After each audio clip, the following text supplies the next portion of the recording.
Assalamualaikum warahmatullahi wabarakatuh.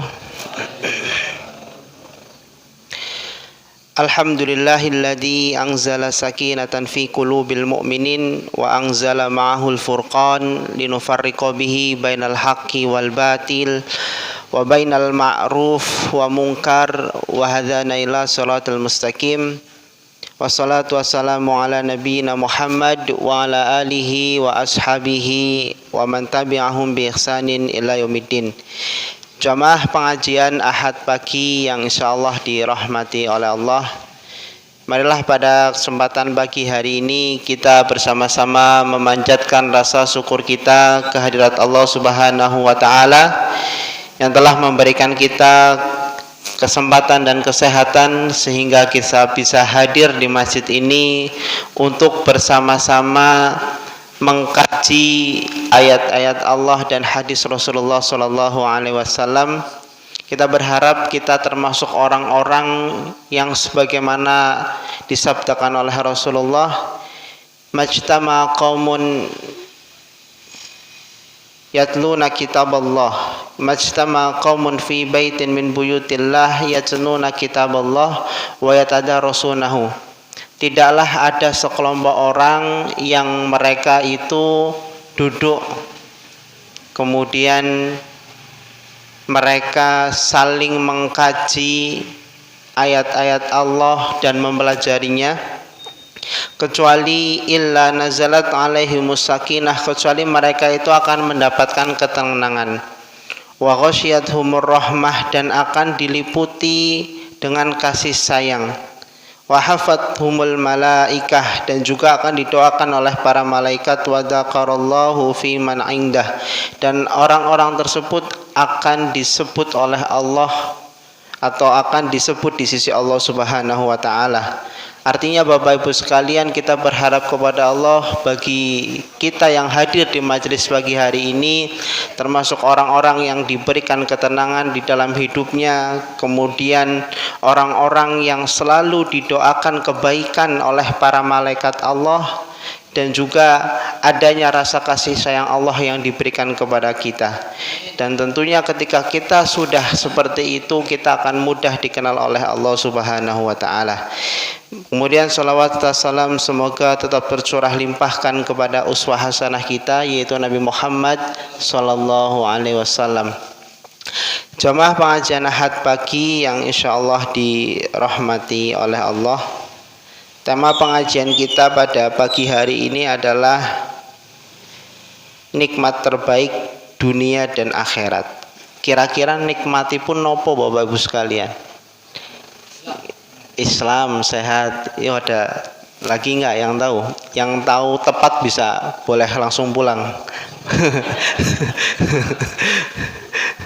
Kesempatan dan waktu, betul. Ada apa lagi? Banyak nggih nikmat-nikmat yang mungkin kita rasakan di dalam kehidupan ini. Sehat, kesempatan, termasuk dua nikmat yang sering dilalaikan oleh kita semuanya, sebagaimana sabda Rasulullah, nikmatani mahbubun katsirun minan nas. Ada dua nikmat yang sering dilupakan oleh manusia, nikmat sehat dan nikmat sempat. Namun ada nikmat yang terbesar, pertama adalah nikmat iman. Dan ada nikmat yang terbaik setelah nikmat iman, sebagaimana disabdakan oleh Rasulullah Sallallahu Alaihi Wasallam di dalam hadisnya. Beliau bersabda, arba'un man u'tihinna faqad utiya khairad dunya wal akhirah. Dalam sebuah hadis riwayat Ibnu Abbas, Rasulullah bersabda, ada 4 hal. Barang siapa yang diberikan 4 hal tersebut, maka sungguh dia telah mendapat nikmat terbaik dunia dan akhirat, kata Rasulullah. Yang pertama adalah qalbun syakirun, hati yang senantiasa bersyukur, walisanun dzakirun, dan lisan yang selalu memperbanyak untuk berzikir, wa badanun 'alal bala'i sabirun, dan badan yang selalu sabar tatkala tertimpa musibah. Dan yang keempat adalah wa zaujatun la tabghihi khanan fi nafsiha wa malihi. Dan juga seorang pasangan, baik istri ataupun laki-laki, atau baik istri maupun suami, ya, yang dia tidak berkhianat terhadap dirinya dan juga harta keluarganya. Jamaah pengajian Ahad pagi yang insya Allah dirahmati oleh Allah, pada kesempatan kali ini kita akan bersama-sama merenungi hadis tersebut, ya, hadis yang diriwayatkan oleh Ibnu Abbas. Baik, arba'un, kata Rasulullah, ada 4 hal atau karakteristik, ya, man u'tihinna au bi'i'ta'illahi wa taufiqihi iyahu faqad utiya khairad dunya wal akhirah. Ada 4 karakteristik yang apabila 4 karakteristik ini ada di dalam diri seseorang, maka ia telah mendapatkan nikmat terbaik di dunia dan akhirat. Yang pertama adalah qalbun syakirun, hati yang pandai untuk bersyukur. Jamaah pengajian Ahad pagi yang insya Allah dirahmati oleh Allah, syukur niku nopo nggih Bapak Ibu? Syukur niku syukur, ya. Kadang kan kita sering nih mendengar kata syukur, alhamdulillah syukur. Kadang kalau ada orang yang celaka pun kadang kita syukur gitu nggih. Kan kados niku syukurin gitu. Kalau di bahasa Indonesia biasanya diplesetkan seperti itu. Syukurin. Nah, syukur itu secara bahasa adalah kita berterima kasih, Bapak Ibu sekalian. Berterima kasih terhadap apapun itu. Makanya orang-orang Arab itu ketika mengucapkan terima kasih itu mengatakannya syukron atau syukur kalau bahasa Indonesianya, atau ashkurukum syukron jazilan, saya berterima kasih dengan terima kasih yang sebanyak-banyaknya. Jadi asal kata syukur itu terima kasih. Qalbun syakirun, hati yang bersyukur adalah hati yang pandai untuk berterima kasih, baik berterima kasih kepada siapapun, ya, kepada keluarga kita, tetangga kita, dan terutama adalah berterima kasih kepada Allah Subhanahu wa taala yang telah memberikan kita banyak sekali kenikmatan. Dan Bapak Ibu sekalian, sifat syukur atau karakteristik syukur ini merupakan salah satu ciri khas sifatnya para nabi. Sebagaimana misal contohnya adalah Nabi Sulaiman. Panjenengan ngertos Nabi Sulaiman, Bapak Ibu? Ngertos? Pernah dengar nggih Nabi Sulaiman nggih? Nabi Sulaiman seorang nabi yang diberikan Allah begitu besar sekali anugerahnya. Beliau memiliki kerajaan yang begitu luas, kemudian memiliki umat atau pasukan yang tidak hanya dari jenis manusia, dari jenis makhluk lain pun tunduk kepada Nabi Sulaiman, ya, baik itu dari bangsa jin ataupun dari bangsa hewan. Bahkan Nabi Sulaiman sendiri bisa mendengar percakapan hewan. Dalam surat An-Naml itu kan diceritakan ketika ada rombongan semut, ya, bergerombol, tiba-tiba semut itu saling berbisik satu dengan yang lainnya bahwa Nabi Sulaiman dengan pasukan yang lain itu akan lewat jalan ini. Dilalah Nabi Sulaiman mendengar. Dalam Al-Quran disebutkan fatabassama dhahikan. Nabi Sulaiman mendengar kemudian senyum. Kalau lagi digerenengi sama semut gitu loh. Wah, ternyata semut lagi ngomongin saya nih. Dan Nabi Sulaiman berbeda dengan orang yang sedang viral pada akhir-akhir ini yang katanya bisa ngomong dengan semut itu loh, sama menggunakan bahasa Suryani. Itu bukan Nabi, itu ngarang aja orang kayak gitu. Masa bisa ngomong sama semut sedangkan beliau nggak memiliki kelebihan sebagaimana Nabi Sulaiman, ya. Nabi Sulaiman seperti itu, Bapak Ibu, memiliki kekayaan yang luar biasa banyaknya, pasukan yang begitu banyak, kemudian kelebihan-kelebihan yang mungkin jarang kita dapati pada saat ini. Tapi Nabi Sulaiman tidak lupa diri bahwa apa yang ia miliki merupakan anugerah dari Allah Subhanahu wa taala. Sebagaimana perkataan beliau terekam dalam Al-Qur'an surat An-Naml ayat 40.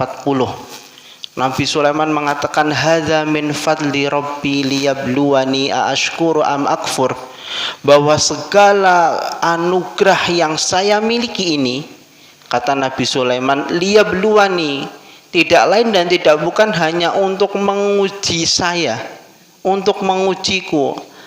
Aashkuru am akfur, apakah saya akan berterima kasih, bersyukur, atau justru mengingkarinya.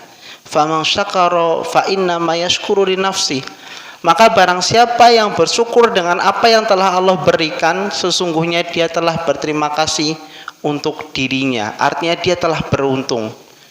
Sebaliknya, wa man kafara fa innallaha ghaniyyun karim, maka barang siapa man kafara fa inna rabbi ghaniyyun karim, maka barang siapa yang ingkar terhadap anugerah yang diberikan oleh Allah, maka sesungguhnya Allah maha kaya lagi maha mulia. Artinya apa Bapak Ibu sekalian? Nabi Sulaiman yang diberikan luar biasa kelebihan oleh Allah, beliau merasa ini adalah ujian untuk saya, apakah saya pandai bersyukur atau enggak. Dia tidak lupa diri atau bahkan sombong terhadap kelebihannya tersebut. Itu contoh yang pertama. Siapa? Nabi Sulaiman. Yang kedua ada Nabi Nuh. Bahkan secara spesifik dalam Quran Al-Isra, dalam Quran surat Al-Isra ayat 3, itu Nabi Sulaiman, Nabi Nuh ya, digambarkan spesifik oleh Allah sebagai kana abdang syakura, ya, manusia atau hamba Allah yang pandai untuk bersyukur. Kenapa disebutkan atau diberikan predikat abdan syakuro menurut Rasulullah SAW? Karena Nabi Nuh itu adalah nopo sebabnya Bapak Ibu sekalian, katanya adalah, kata Rasulullah, kenapa Nabi Nuh diberikan predikat abdan syakuro, hamba yang pandai untuk bersyukur? Karena innahu lam yalbas jadidan walam yakul ta'aman illa hamida. Karena Nabi Nuh itu memiliki kebiasaan, ya, dia jarang sekali memakai pakaian yang baru. Di sini disebutkan lam yalbas jadi, dan tidak pernah memakai pakaian yang baru, artinya pakaiannya adalah pakaian yang bekas dipakai orang. Walam yakul illa hamida, dan Nabi Nuh ini tidak pernah makan kecuali setelah makan ia memujinya. Nih, berbeda mungkin dengan kita, nih. Kita setiap hari raya otomatis biasanya pakaiannya baru atau bekas, Bapak Ibu. Jangan-jangan di sini ada yang nggak mau pakaian baru kemudian nggak mau ria ya, atau nggak mau sholat ya. Nabi Nuh tidak seperti itu. Meskipun beliau seorang nabi, tapi beliau tidak gengsi untuk memakai pakaian bekas. Ya, itu Nabi Nuh. Kemudian kebiasaan yang kedua, beliau tidak makan, ya, kecuali setelah makan beliau akan memuji Allah, baik itu makanannya sedikit ataupun banyak, baik itu enak atau tidak enak.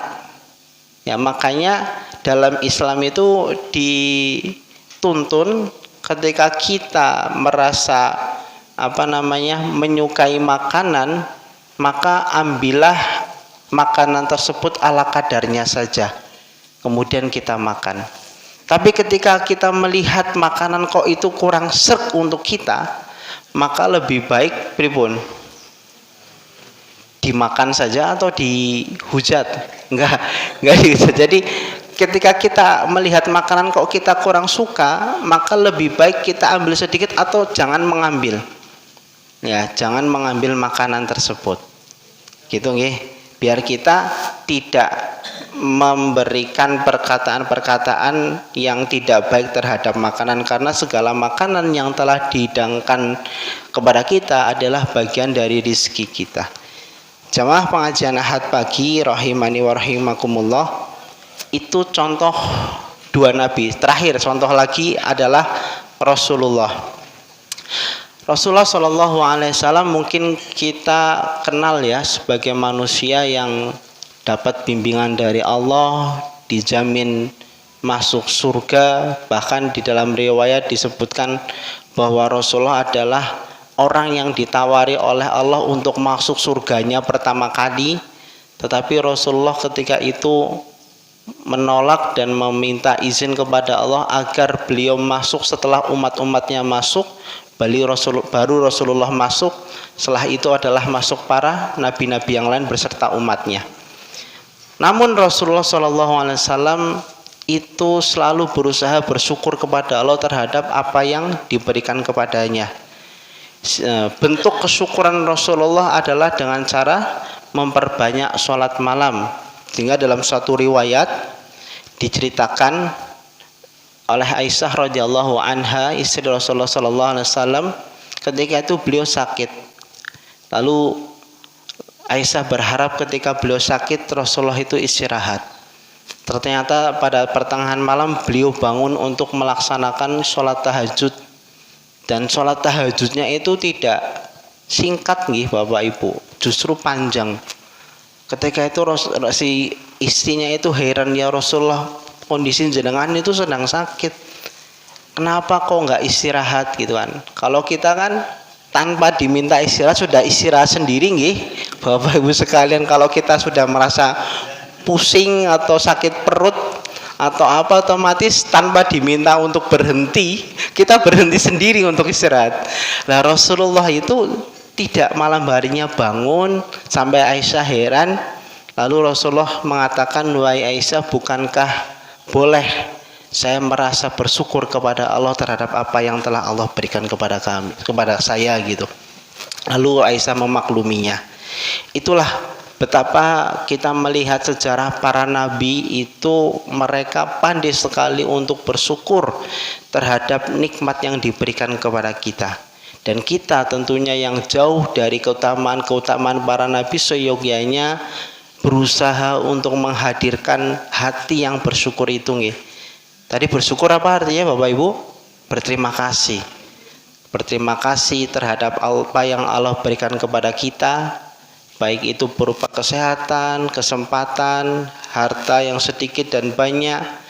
Nah, itu harus kita syukuri bersama. Kemudian kedua, Bapak Ibu sekalian, adalah walisanun dzakirun, dan lisan yang banyak berzikir. Kenikmatan terbaik kedua di dunia, kata Rasulullah SAW, adalah ketika seseorang memiliki karakteristik banyak berzikir melalui lisannya. Dalam sebuah riwayat hadis diceritakan ada seorang badui. Orang badui ini karakteristiknya adalah kalau bicara sukanya nyeplos ngerentos nih Bapak Ibu. Nopo kalau bahasa mriki ne? Nopo? Ya spontan, refleks. Ya, jadi orang badui ini Bapak Ibu sekalian, ketika mereka bicara dengan satu dengan yang lainnya, termasuk dengan Rasulullah, itu suka nyeplos atau suka spontan ngomongnya. Sebagaimana diriwayatkan dalam sebuah hadis, yang hadis ini dinilai sahih. Inna syara'il Islam. Jadi ada orang anak Arabi yang ja'ali Rasulullah sallallahu alaihi wasallam, ada seorang badui datang kepada Rasulullah.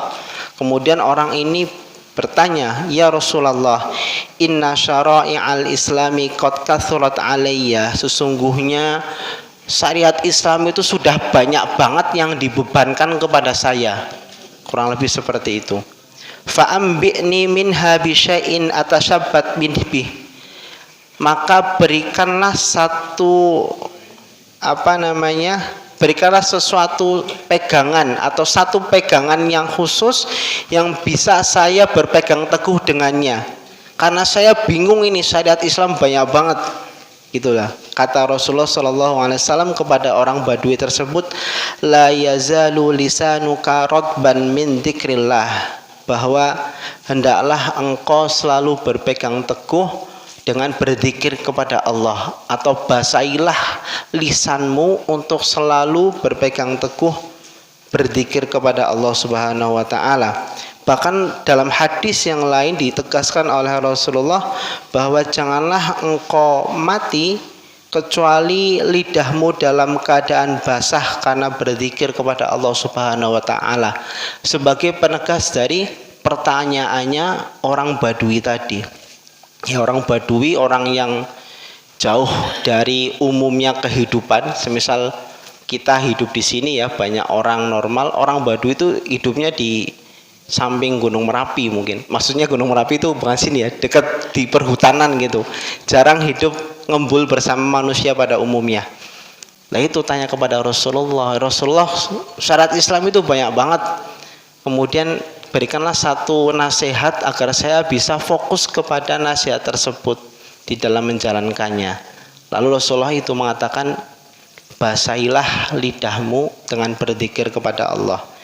Dalam ayat Al-Quran surat Al-Ahzab ayat 41-42 dipertegas kembali oleh Allah Subhanahu wa taala, ya ayyuhalladzina amanu dzkurullaha dzikran katsira. Wahai orang-orang yang beriman, berzikirlah engkau kepada Allah dengan zikir yang banyak. Wasabbihuhu bukrata wa asilah, dan bertasbihlah kepada Allah baik dalam keadaan petang atau baik di waktu pagi hari ataupun di waktu petang. Dari ayat ini kita mengetahui bahwa perintah berzikir kepada Allah itu merupakan perintah yang dianjurkan untuk kita semuanya. Karena orang yang selalu berzikir akan ada jaminan di dalam kehidupannya atau di dalam hatinya itu ketentraman atau ketenangan. Ala bidzikrillahi tatmainul qulub, bahwa dengan mengingat Allah lah maka hati akan menjadi tenang, tentram, ayem. Itu salah satu karakteristiknya ya, atau salah satu keutamaannya. Saya sebutkan lagi, ada satu hadis yang menarik Bapak Ibu sekalian terkait dengan zikir. Inna mimma tadkuruna min jalalillah, sesungguhnya di antara zikir yang dapat engkau ucapkan adalah at-tasbih wat tahlil wat tahmid, yaitu ucapan tasbih. Tasbih niku bagaimana Bapak Ibu? Subhanallah. Tahlil la ilaha illallah. Tahmid alhamdulillah. Kata Rasulullah, kalimat-kalimat ini yang atifna haulal arsy, itu berputar di antara arsy-Nya Allah. Lahunna dawiyun kadawiyin nahli, dan kalimat ini berdengung atau berbunyi sebagai dengungan nahli, yaitu adalah lebah. Panjenengan pernah mendengar bagaimana lebah itu berdengung? Berdengung bener ya Bu? Nggih Pak. Lah, kalimat-kalimat itu akan berdengung mengelilingi arsy-Nya Allah Subhanahu wa taala. Tudzakiru bi sahibiha, dan akan menyebut namanya yang berzikir, akan menyebut orang-orang yang mengucapkan tasbih, tahlil dan tahmid tadi. Amma yuhibbu ahadukum an yakunah, tidaklah engkau suka untuk menjadi orang tersebut, kata Rasulullah. Artinya apa? Ketika ada seseorang yang rajin berzikir dengan cara bertasbih, mengucapkan tasbih, tahlil dan tahmid, namanya itu akan disebut-sebut di sisi Allah Subhanahu wa taala. Maka ketika sudah disebut di sisi Allah, kita akan dikenal oleh para malaikatnya Allah dan Allah Subhanahu wa taala. Keuntungannya apa Bapak Ibu sekalian? Keuntungannya adalah ketika kita berdoa, kita memohon sesuatu kepada Allah, itu akan lebih mudah dikabulkan daripada orang yang tidak pernah berzikir kepada Allah. Karena kita, kenapa mudah dikabulkan? Karena kita sudah dikenal oleh Allah. Sebagaimana semisal nih, kita punya warung, kita sedang nyari pegawai, kita membutuhkan 5 pegawai. Dilalah kita membuka pendaftaran warung Ustadz Fuad membuka pendaftaran karyawan, misalnya seperti itu. Dilalah yang mendaftar ada 50. Nah, di antara 50 itu yang panjenengan kenal itu ada 7 atau ada 3. Kira-kira yang jenengan kenal ini lebih jenengan dahulukan atau tidak? Tidak atau iya ya? Bisa jadi iya, bisa jadi tidak. Kalau dikenalnya baik, bisa jadi diterima nggih. Kalau dikenalnya buruk, nah itu bisa kita tolak. Tapi ketika dikenalnya baik, otomatis diterima. Sebagaimana Allah, ketika Allah dan para malaikatnya sudah mengenal kita, ya, maka akan lebih mudah permohonan kita, doa kita itu diijabahi oleh Allah Subhanahu wa taala. Salah satunya untuk mudah dikenal Allah adalah dengan memperbanyak zikir, menyebut kalimat tasbih, tahlil dan tahmid.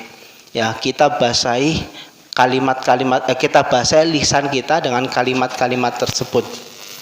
Jamaah pengajian Ahad pagi rahimani wa rahimakumullah. Lebih spesifik lagi bahwa orang yang rajin berzikir itu adalah mereka para ulul albabnya Allah. Sebagaimana di dalam Quran surat Ali Imran, di antara karakteristik ulul albab adalah alladzina yadhkuruna nasmallaha qiyaman wa qu'udan.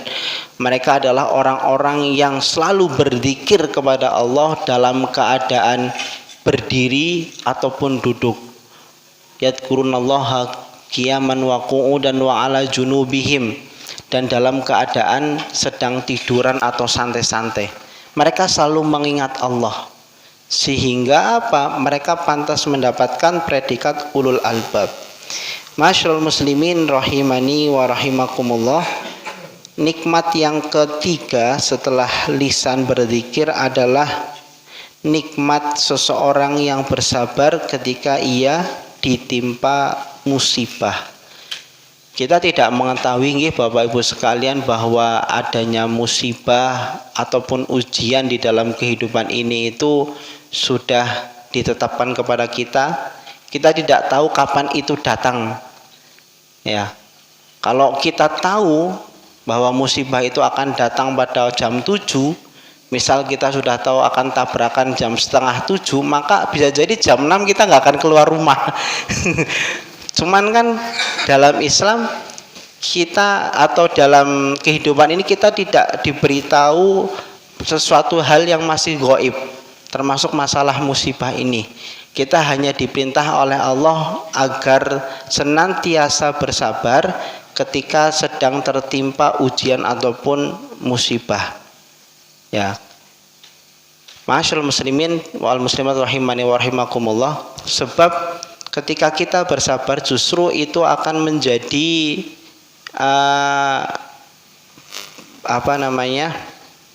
upaya kita untuk bisa meningkatkan derajat kita di sisi Allah Subhanahu wa taala.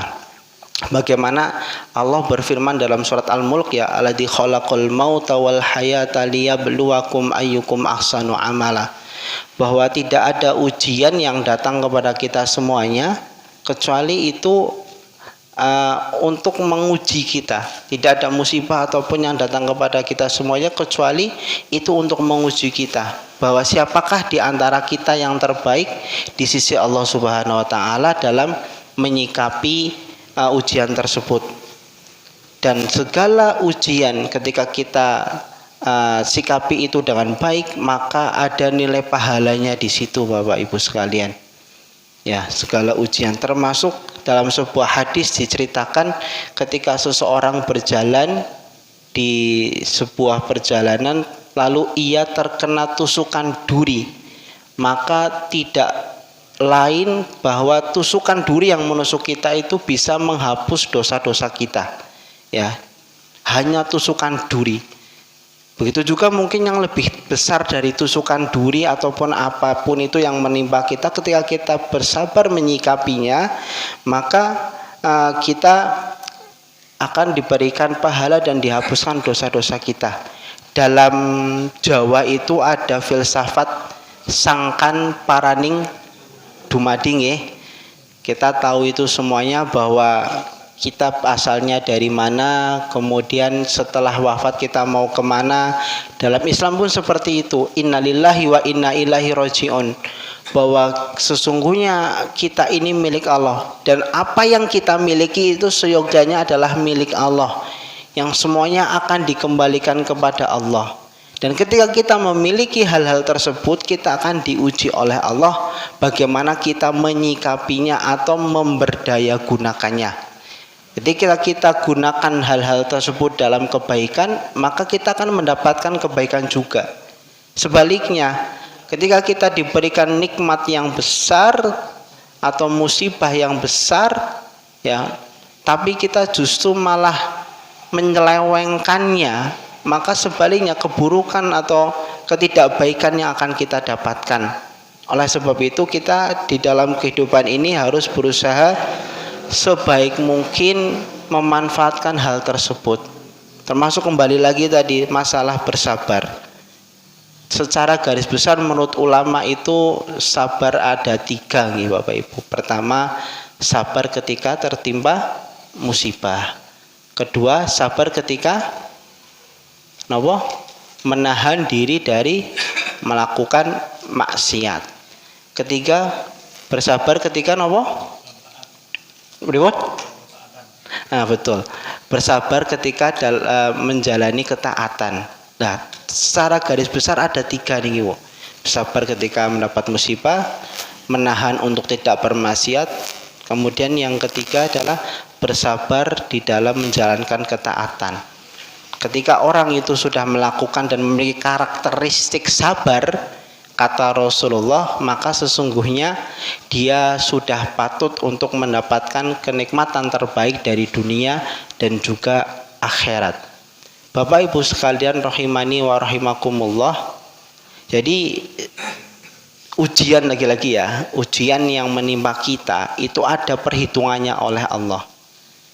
Ya, mungkin orang dalam kehidupan di dunia ini kita melihat nih, ada orang di dalam kehidupan ini kok kelihatannya berat sekali ujiannya. Bisa jadi di akhirat kelak orang ini akan ditolong oleh Allah dan akan dimuliakan di antara orang yang biasa-biasa saja. Dalam sebuah hadis panjang diceritakan bahwa kelak di hari akhirat akan ada yaumul hisab. Orang yang mungkin sudah diuji oleh Allah di dunianya dengan begitu beratnya ujian, bisa jadi nanti di yaumul hisab ia